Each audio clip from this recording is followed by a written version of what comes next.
Healing, in the Jungian sense, is not the absence of pain but the integration of it. Carl Jung taught that the psyche's purpose is to become whole, not perfect. That true transformation occurs when we bring light to what has been hidden within the unconscious. Most people underestimate how far they've already come because progress in the inner world rarely announces itself with trumpets. It moves quietly, through subtle shifts in perception, spontaneous compassion, and an emerging peace that no longer depends on outer conditions. Healing is not linear, and it often disguises itself as stillness, detachment, or even exhaustion after long emotional labor. Many individuals continue to strive, thinking they are broken or unfinished, when in truth they have already crossed several thresholds toward individuation, the process Jung described as becoming one's authentic self. The 7 signs that follow are not milestones of perfection but quiet indicators that the psyche has mended deeper fractures and now seeks integration rather than survival. You no longer identify entirely with your wounds. According to Jung, the ego's first task is to acknowledge suffering. Its second task is to release identification with it. When pain defines our identity, I am what happened to me, we remain trapped in the past. Healing begins when you can remember without reliving. You notice that your story has lost its charge. Memories that once burned now feel like photographs in an old album. You can hold them tenderly, perhaps even with gratitude, recognizing that they shaped your empathy and wisdom. This detachment does not mean suppression. Rather, it signals that the self, the central archetype of wholeness, has assumed leadership from the wounded ego. People who reach this stage often find that conversations about old hurts feel unnecessary. Silence becomes enough. The wound is no longer the axis of identity but one of many threads in a richer tapestry of being. You recognize the shadow without fear. Jung taught that each person carries a shadow, the disowned aspects of the psyche we reject because they contradict our conscious self-image. For many, the first encounter with the shadow feels threatening, a mirror showing impulses we would rather not see. You know you've healed more than you realize when that mirror no longer terrifies you. Instead of projecting unwanted traits onto others, you own them. Anger, jealousy, selfishness, and pride become signals rather than sins. You begin to say, "This too is me." Integration of the shadow does not make you darker, it makes you whole. It restores vitality that was once imprisoned in repression. In Jung's view, the individual who embraces the shadow becomes morally grounded, capable of true compassion because they have seen both the saint and the sinner within. Emotional triggers become teachers, not tyrants. Before healing, a trigger can feel like possession, an archetypal force hijacking consciousness, flooding the nervous system with the heat of something ancient. You say or do things that feel larger than you, and later wonder, what overtook me?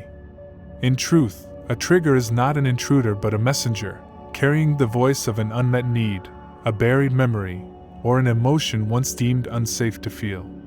After healing, that same surge of emotion becomes informative rather than invasive. It still arrives, but no longer as an ambush, it knocks.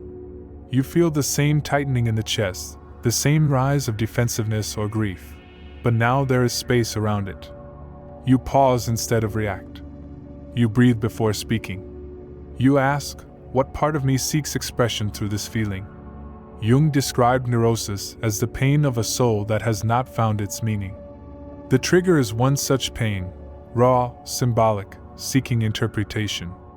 When you begin to listen to your emotions as messages from the unconscious rather than enemies to be suppressed, you have already crossed into deeper wholeness. The very sensations you once feared become guides through the labyrinth of your psyche. In this stage, emotional reactivity transforms into dialogue. You start to notice patterns. The friend whose criticism awakens childhood shame, the silence of a lover that echoes an old abandonment.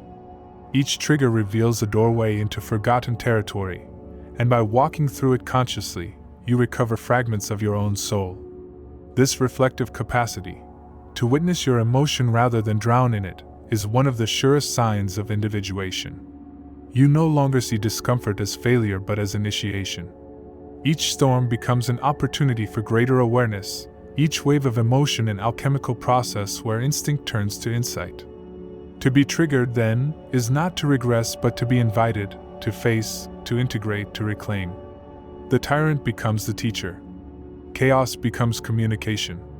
And in listening, you discover that the unconscious was never your enemy. It was your oldest friend, calling you back home through the language of feeling. You experience genuine self-compassion. There is a vast difference between self-pity and self-compassion, though to the untrained heart, they may appear as twins. Self-pity cries out, "Why me?" while self-compassion whispers, "Yes, me too." One circles endlessly around the wound, the other enters it, lights a candle, and listens. In Jungian psychology, compassion toward oneself arises when the inner mother archetype awakens. She is not sentimentality, nor indulgence. She is the instinct within the psyche that nurtures growth with both tenderness and discipline. When you feel moved to forgive the versions of yourself who acted from fear, confusion, or hunger for love, it is this archetype speaking. You may notice that your inner dialogue begins to soften. The once harsh inner critic loses its dominance. Instead, a wiser voice begins to emerge, saying, "You did the best you could with the awareness you had." That sentence alone is a sign of profound maturity. Healing through self-compassion means you cease to demand perfection from the self, and instead, you begin to befriend your humanity. The ego seeks purity, the self seeks wholeness. You stop punishing yourself for not yet being healed. You stop measuring progress through external calmness and begin to honor the quiet resilience it took simply to survive. The paradox of self-compassion is that it does not weaken discipline, it refines it. When nurtured by compassion, effort becomes devotion, not self-punishment. Growth becomes less about escape from the past and more about flowering within it. To love yourself in this way is not vanity, it is obedience to the soul's natural law that life, when held with gentleness, reveals its own capacity to heal. Your relationships mirror growth, not wounding. The soul evolves through mirrors. In early stages of our journey, those mirrors often reflect our unhealed fragments, our abandonment, shame, control, or dependency. We attract not who we consciously desire, but who vibrates with our unconscious needs. Jung called this projection, the mind's way of externalizing what it cannot yet accept within. Healing does not remove relationships from life, it refines their purpose. You begin to recognize when someone enters your world as a teacher rather than a savior. You stop blaming others for reawakening your pain and start observing which part of you they are helping bring to light. This is what Jung referred to as withdrawing projections, the moment you reclaim ownership of your own emotional material. You stop saying, "They made me feel unworthy," and instead ask, "Why was their indifference able to touch a wound that still needed my care?" In this space, relationships transform from arenas of reenactment to sanctuaries of growth. You begin to attract partners, friends, and companions who do not inflame your wounds but resonate with your healing. Conversation deepens. Presence replaces performance. Intimacy becomes less about merging and more about mirroring each other's individuation. The healed heart does not demand constant reassurance because it has learned to self-soothe. It no longer enters relationships to fill an inner void but to share an inner abundance. When love becomes an act of recognition rather than rescue, you know the psyche has matured. The individuals who remain in your orbit after this transformation are not necessarily many, but they are true. They see you not through the eyes of your past, but through the clarity of your evolution. You are comfortable with uncertainty and paradox. Unhealed consciousness seeks control. Healed consciousness seeks communion with mystery. In Jung's framework, the transcendent function arises when one learns to hold opposites, the known and the unknown, the rational and the irrational, without collapsing into one side. It is the psychological equivalent of alchemy. The tension between opposites becomes the fire through which a new synthesis is born. When you begin to live with ambiguity, and no longer panic in its presence, healing has taken deep root. You stop demanding that life provide clear answers before you take the next step. You trust that meaning will emerge in its own season. To the unhealed mind, paradox is unbearable. it feels like chaos. To the integrated psyche, paradox is the language of truth. You start to sense that light and shadow, joy and grief, gain and loss are not enemies but collaborators in the soul's maturation. You can hold love and disappointment together, gratitude and grief in the same breath. You stop labeling experiences as good or bad, you simply recognize them as necessary.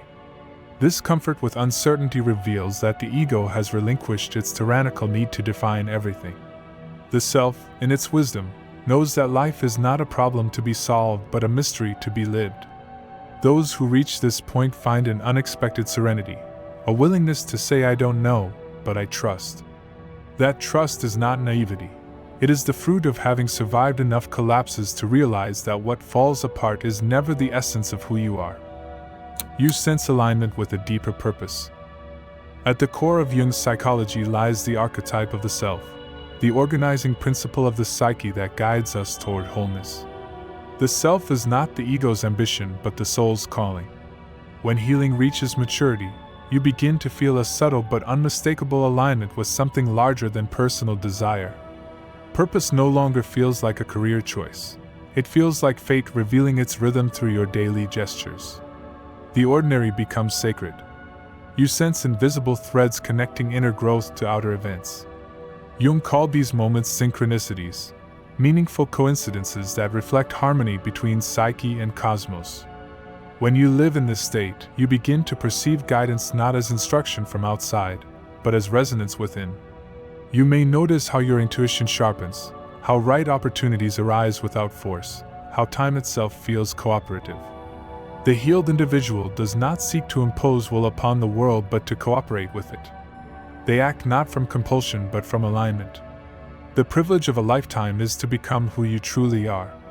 Healing, in this deepest sense, is not about being free from pain, it is about being free through it. Your wounds become windows through which light enters and radiates outward to others. You realize that your story, once a source of shame, has become medicine. And perhaps that is the final sign of healing, when your life ceases to be about self-protection and becomes an act of quiet service. The quiet radiance of integration. Healing, Jung reminds us, is not a heroic sprint toward eternal bliss. It is a spiral, a slow return to the self through the labyrinth of opposites. Each descent into darkness refines the light. Each confrontation with fear reawakens trust. To be healed is not to be invulnerable. It is to be transparent to the currents of existence. Pain still visits, but it no longer colonizes the soul. Emotions still move, but they do not drown the witness within.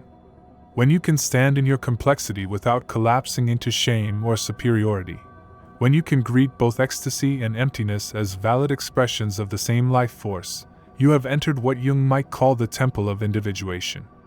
There, silence replaces striving. You no longer chase transcendence. You live it, quietly, in the way you listen, create, forgive, and remain.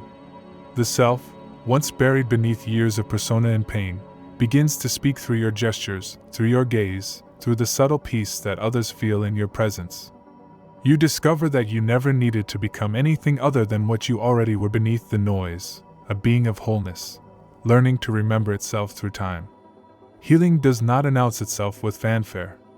It arrives like dawn, unhurried, inevitable.